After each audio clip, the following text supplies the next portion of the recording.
La biodynamie, ça marche ou pas? Parce que bon, avec vos tisanes là et vos danses les soirs de pleine lune, à moitié à poil, ça marche? Ben déjà, on ne danse pas à moitié à poil les soirs de pleine lune, ça n'arrive pas. Mais pourquoi pas, il faudrait essayer peut-être si ça marche, on verra. Une énergie particulière? Tout peut marcher en fait. Oui. Qu'est-ce que je répondrais si on me dit des choses comme ça? Ben après, c'est juste une expérience. Donc en fait, si tu vois que quelque chose fonctionne plutôt bien, tu te dis déjà, c'est pas négatif. Non.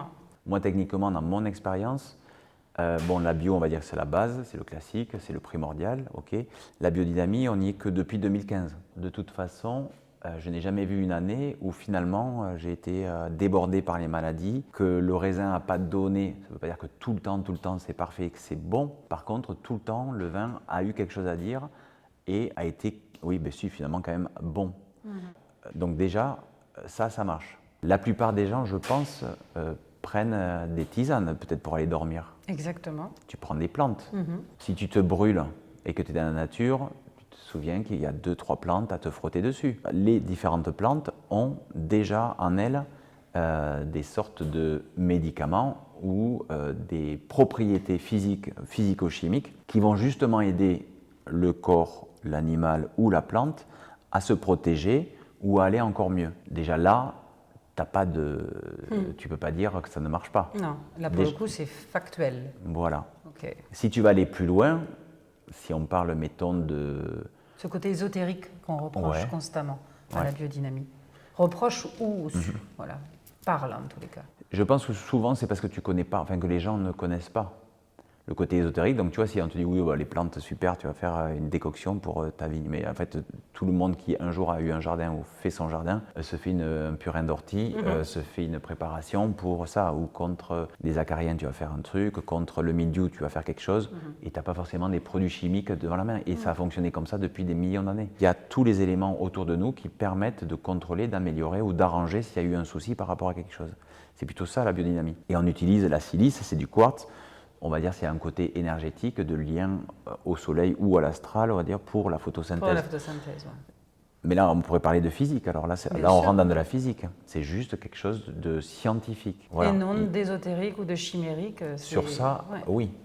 Et tu as par contre ce qui marche sur d'autres choses, mais là c'est un autre sujet peut-être un peu long dans ta vidéo, c'est-à-dire le principe de l'intention et de ce que tu vas vouloir faire ou montrer ou donner. Ça marche sur l'être humain, donc si ça marche sur l'être humain, pourquoi ça ne marche pas sur la plante, bien sûr, c'est obligatoire. Et c'est surtout une vision peut-être de comment le monde fonctionne, comment l'univers fonctionne. Et il y a des choses très simples, très respectueuses, et il suffit de les faire pour que ça marche. Merci. C'est essayer de comprendre, d'écouter, toujours pareil, toujours la même chose. Et la vigne, c'est ça. Donc pour moi, il n'y a absolument rien d'ésotérique. À ce niveau-là, il y aura d'autres paliers, comme je te disais, mais à ce niveau-là, c'est même plutôt très scientifique, cartésien et scientifique. Ouais. Ouais. C'est de la fréquence, de l'énergie. Et ça marche. Et ça marche. Un vin, si tu lui donnes de mauvaises intentions, il n'est pas super. Si tu donnes une bonne intention, il est bien. Voilà, je dirais ça sur ça. C'est chouette, c'est une très belle réponse. Je pense que ça permet aux gens de gommer ces méconnaissances ou comme je disais tout à l'heure, les colibets que la biodynamie en général subit. Je vais poursuivre sur la sincérité avec laquelle tu t'exprimes. Qu'est-ce qui t'émeut dans ton métier? Qu'est-ce qui te met les poils, le fait d'être vigneron? Moi, je dirais de plus en plus, c'est juste peut-être d'être à la vigne en fait. D'être vraiment avec cette ambiance-là que j'ai un peu créée là, depuis 4, 5, 6 ans, enfin qui était en projet déjà depuis longtemps, mais qui se concrétise et matérialise, on va dire. Sincèrement, le truc le plus intéressant, je ne vais pas te cacher que vendre du vin, ça ne m'intéresse pas super. Faire des papiers et de l'ordinateur et de la com, c'est un peu fastidieux, très chronophage, et il n'y a pas de bénéfices réellement là-dedans dans un équilibre corporel ou psychologique. Par contre, effectivement, d'être dans la vigne, dans la forêt, dans les arbres, même si c'est physiquement très fatigant, mentalement au final aussi, mais c'est presque un déstress. En fait, tu te déstresses. Quand tu vas à la vigne, en fait, c'est tellement, même faire du tracteur finalement, c'est... Tu lâches prise une fois que tu es dans l'environnement. 8 heures peuvent passer, je m'en rends absolument pas compte. Et je peux ne jamais m'arrêter. Parce qu'en fait, tu es là-dedans et tu sais que tu fais quelque chose pour faire quelque chose. C'est qu'en tant qu'être humain sur Terre, on est là pour créer, pour faire quelque chose. un peu se rapprocher d'une certaine personne peut-être qui nous a créés ou quelque chose comme ça, mais tu es là pour faire. Et moi j'ai l'impression vraiment, tu vois, être assis chez moi à rien faire, je ne sais plus pourquoi je suis là. Par contre je suis dans la vigne, Tu sais à pourquoi tu es tailler, là. à ébourgeonner, à sarcler, à faire des trous, à planter, à galérer aussi en même temps. Ouais. Mais par contre, toi, tu finis ta journée, tu as ton corps, tu as l'impression que ton corps, eh ben, il était là, il a fait quelque chose. L'art de la main, c'est que ta main, tu utilises ta main et tu utilises ton corps pour faire partie de la nature. Je pense que c'est ça, c'est être en relation avec la nature. C'est ce qui manque peut-être beaucoup actuellement dans le monde. On a été coupé depuis plusieurs années, et même centaines d'années en ville. On a été coupé de ce que c'est, justement tu parlais du cycle, on a été coupé de ce qu'est le cycle, de ce qu'est la nature. Notre raison d'être, c'est pas d'avoir les dernières chaussures, les derniers pantalons ou le dernier jeu vidéo. C'est marrant, c'est sympa, c'est beau, c'est intéressant, ça fait partie du truc, du jeu, mais la vraie chose, c'est d'être en relation avec ce qui nous a créé, ce qui est autour de nous. Et même en termes de santé, Toi, tu vois la différence, bien entendu. ah ben, moi, j'ai l'impression que plus ton corps est en action avec son vrai élément qui est la terre, nature, ton corps est mieux.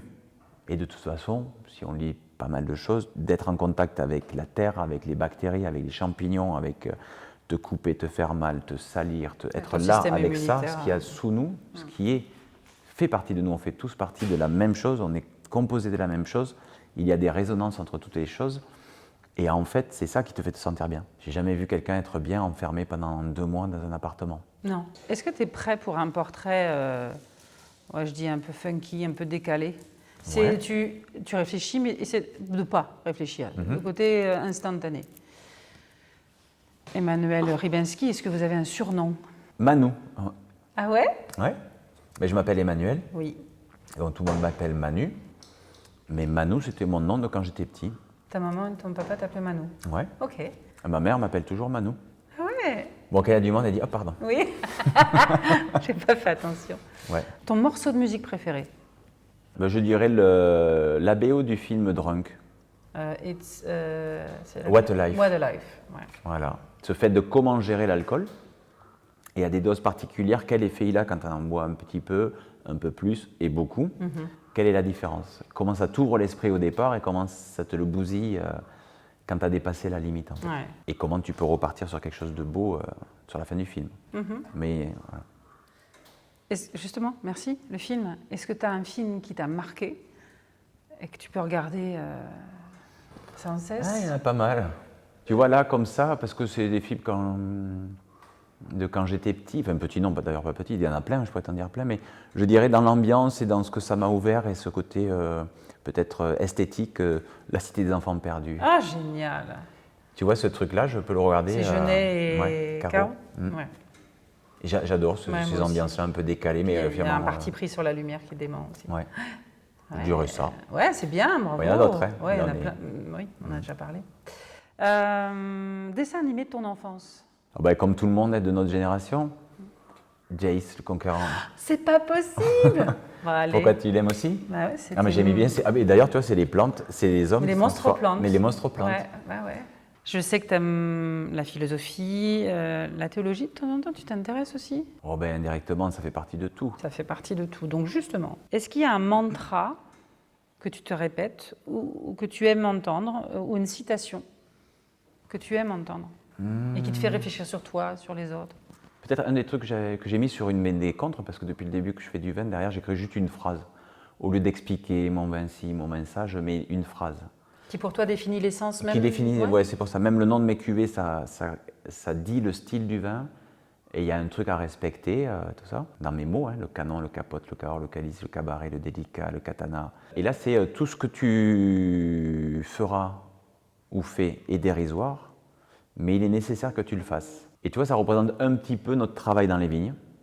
Parce que des fois, tu passes une journée à faire un truc, tu dis, j'ai tout ça à faire et j'ai fait que ça, mais en fait, ça sert à rien. Enfin, et puis en fait, tu te dis non, parce qu'en fait, après 2-3 jours, ben, tu as fini ton hectare.